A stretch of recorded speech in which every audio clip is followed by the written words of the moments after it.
Hi friends, मिलते हैं आज अपने नए वीडियो के साथ। आज के हमारे वीडियो में हम बात करेंगे काला धन के बारे में। जैसा कि हमारे माननीय प्रधानमंत्री नरेंद्र मोदी जी ने जब चुनाव प्रचार शुरू किया था तो उन्होंने कहा था कि हमारे देश के सभी नागरिकों के खाते में 15-15 लाख रुपए जमा कर दिया जाएगा।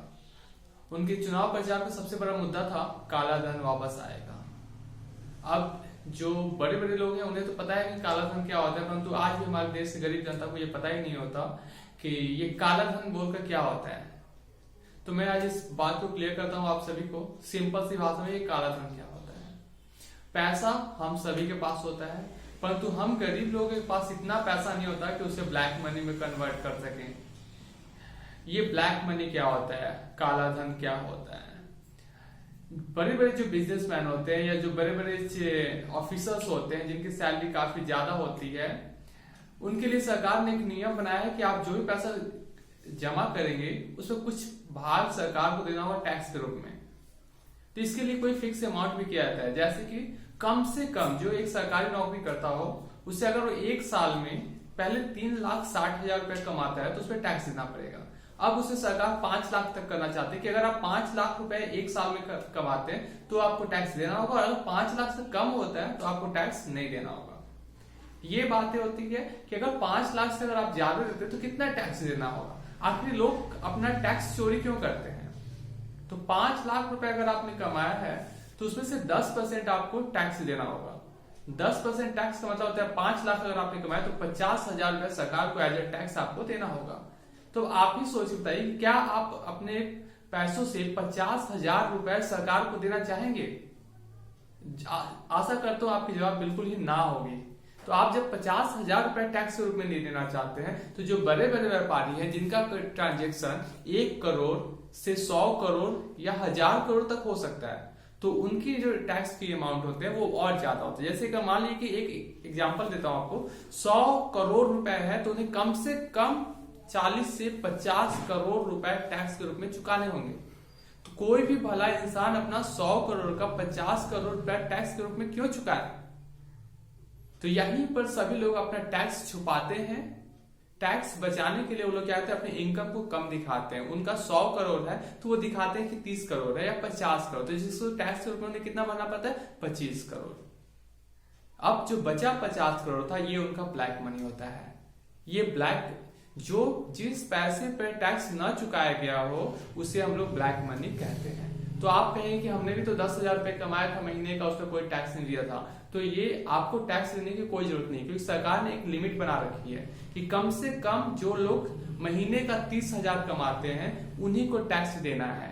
30,000 अगर आप महीने कमाते हैं तो एक साल में आपकी इनकम होती है 3,60,000 रुपए, तो आपको 36,000 रुपए टैक्स के तौर पर सरकार को देना होगा। अगर आपका सैलरी 3,60,000 ना होकर 3 लाख ही होता है तो आपको कोई टैक्स नहीं देना है। तो आपका 3 लाख ब्लैक मनी नहीं, वो व्हाइट मनी नहीं है। तो आई होप, आशा करता हूं आपको ब्लैक मनी समझ में आया होगा। अब मैं दूसरे पॉइंट की बात करता हूं। इस ब्लैक मनी से बचाने के लिए लोग करते क्या है। तो आपने अक्सर फिल्मों में देखा होगा कि लोग क्या करते हैं, अपने घरों में अनाज के डब्बों में पैसे भर के रखते हैं, चाहे दीवारों में पैसे भर के रखते हैं, या कहीं कहीं छुपा देते हैं, या उसे गलत चीजों में इन्वेस्ट कर लेते हैं। या फिर ड्रग्स का कारोबार इतना क्यों बढ़ता है, वही ब्लैक मनी को छुपाने के लिए वो अपना पैसा उसमें इन्वेस्ट करते हैं। और उन सबसे बड़ा ये होता है हवाला।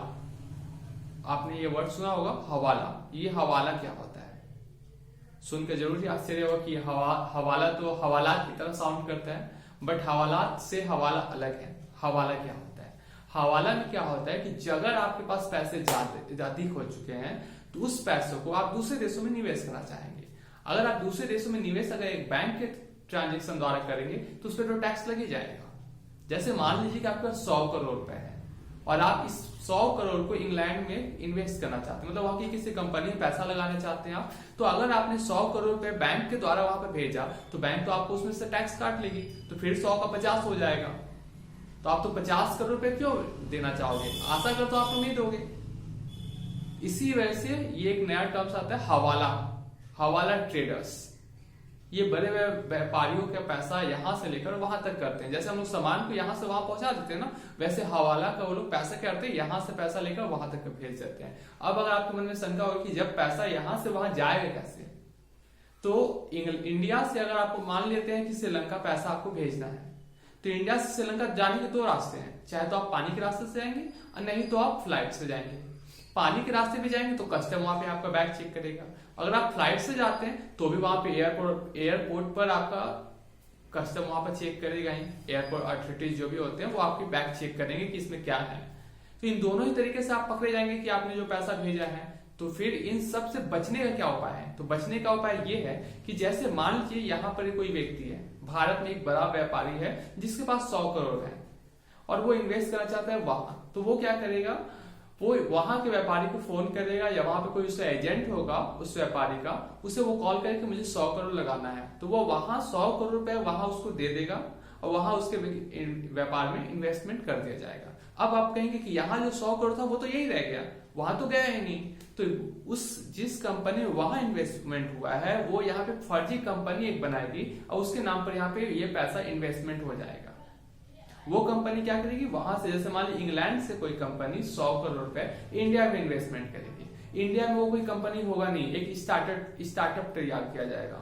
स्टार्टअप मतलब एक नई कंपनी तैयार की जाएगी सिर्फ कागजों में। कंपनी नाम की कोई चीज होगी नहीं, एक छोटा सा घर लेंगे, उसमें कहेंगे कि हम लोगों ने कंपनी खोला, बट वो सारा फर्जी होगा और वहां से पैसा यहाँ FDI के नाम पर इन्वेस्टमेंट हो जाएगा। अब आपके मन में कुछ विचार आ रहा होगा कि FDI क्या होता है। FDI का मतलब होता है foreign direct investment. Foreign direct investment, इसके लिए सरकार छूट देती है। FDI कहीं से भी इन्वेस्टमेंट हो रहा हो इंडिया में, इसके लिए सरकार छूट देती है, जिसके तहत क्या होगा कि यहाँ का पैसा वहां चला जाएगा, वहां का पैसा यहाँ आ जाएगा। इस तरह से ब्लैक मनी को व्हाइट मनी कन्वर्ट करने के लिए हवाला का प्रयोग किया जाता है। अगर आपको अभी भी हवाला समझ में नहीं आता तो मैं आपको एक एग्जांपल समझाता हूं। जैसे मान लीजिए कि अफगानिस्तान में कोई काम करने के लिए जाता है, अफगानिस्तान में कोई काम करने के लिए जाता है, वहां से उसे पैसा इंडिया भेजना है। मान लीजिए 25,000 या 25 लाख रुपए वो इंडिया भेजना चाहता है। अगर उसने बैंक के द्वारा भेजा तो टैक्स लगेगा, जिससे कि अगर मान लीजिए कम से कम 5 लाख रुपए टैक्स लगते हैं नियम तो ये करीबन 12.5 लाख रुपए उसके टैक्स में कट जाएंगे या 10 लाख। तो वो अपना मेहनत करके 25 लाख कमाया, उसमें से 10 लाख रुपए अगर उससे टैक्स कट जाएंगे, उस पर क्या फायदा होगा। इसी वजह से वो क्या करेगा कि किसी हवाला ट्रेडर्स को कॉल करेगा, वहां के एजेंट से बात करेगा, उसके एजेंट्स इंडिया में होंगे, वो उसके घर पे 25 लाख दे देंगे और वहां पर जो उसका एजेंट था उसको वो 25 लाख दे देगा। तो इस प्रकार क्या हुआ, उसका पैसा वहीं रह गया और यहाँ पे भी उसका पैसा आ गया। इस तरह से क्या होती है, टैक्स की चोरी होती है। इसी को कहते हैं हम लोग ब्लैक मनी, काला धन, और ये हवाला के द्वारा फलता रहता है। बड़े व्यापारी अक्सर हवाला का प्रयोग करते हैं, जिससे भारत सरकार को काफी नुकसान होती है। अब इन सभी बातों को सुनने के बाद एक बात और निकल कर आती है कि आखिर क्यों हम सरकार को पैसा क्यों देंगे। आपके मन में ये उत्पन्न हो रहा होगा कि आखिर टैक्स सरकार को हम देंगे तो क्यों देंगे। हम सरकार को टैक्स इसलिए देंगे कि सरकार हमारे पैसों से चलती है। उसके बाद आपने जो भी पैसा कमाया है उसके लिए सरकार द्वारा जो सुविधाएं दी गई उसी के द्वारा आपने कमाया है। जैसे सरकार आपके लिए क्या उत्पन्न करती है, सड़कें बनवाती है, बिजली की व्यवस्था करती है, हॉस्पिटल की व्यवस्था करती है, कम्युनिकेशन की व्यवस्था करती है, ये सारे व्यवस्था गवर्नमेंट करती है आपके लिए। तो सरकार ने आपके पीछे खर्च किया है, आप सरकार को वापस नहीं दोगे तो फिर सरकार कैसे आगे चलेगी और देश कैसे आगे बढ़ेगा।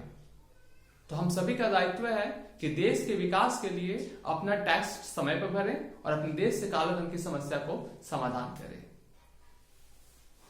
आज के लिए इतना ही, मिलते हैं अगले वीडियो में।